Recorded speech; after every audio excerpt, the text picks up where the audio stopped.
I call that Fianna Fáil will be supporting this bill, which is in effect emergency legislation.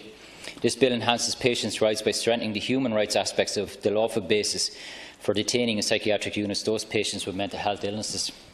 In May of this year, the Court of Appeal found that certain laws governing the detention of people in psychiatric units was unconstitutional.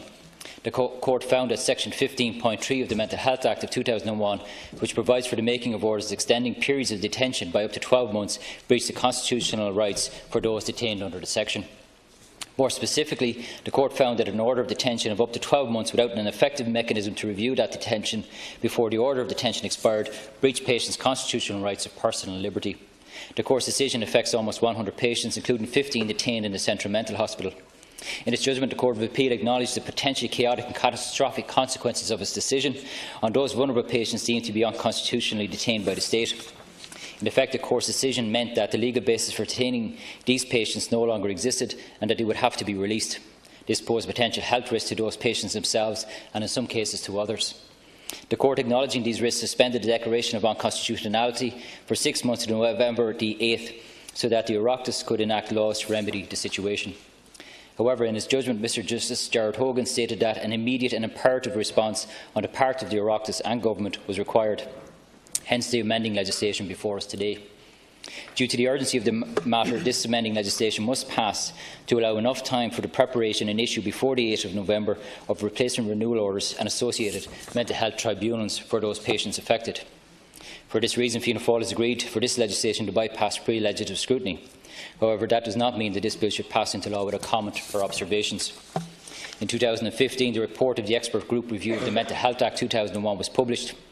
It recommended 165 changes to our mental health legislation to make it fit for purpose by bringing our mental health legislation in line with international human rights laws and policies. Since the publication of that report, we have had 3 Ministers for Mental Health and 2 Taoiseach. Yet of that report's 165 recommendations, only 1 has been implemented, and despite numerous promises, has not even been a heads of bill published to address the other 164 recommendations. This fact alone should give light to the assertion by this Government that mental health is a priority for it. In fact, that report's 67th recommendation pointed out that the 12-month duration of certain renewal orders was too long and should be reduced, what we are dealing with here today. Had this Government prioritised mental health and acted to implement that report, we would not be here today rushing legislation through this House without appropriate scrutiny.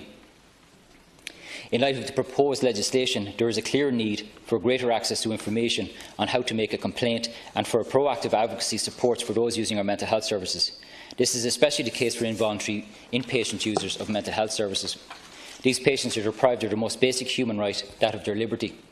Appropriate safeguards need to be in place to ensure that any such deprivation of liberty is no more than absolutely necessary, is in accordance with the law and respects patients' human rights.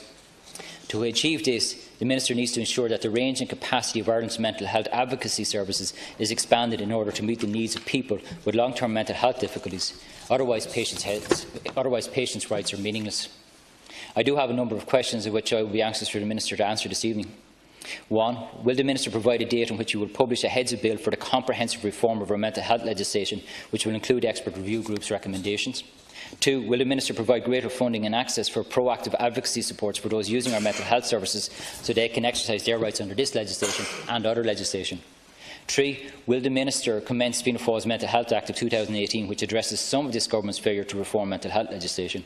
And 4. Will the Minister ensure that a money message is sent as soon as possible to release Fianna Fáil's Mental Health Parity Bill, which passed the second stage here in this House, but which is now stuck in limbo due to the Government's refusal to provide this technical step?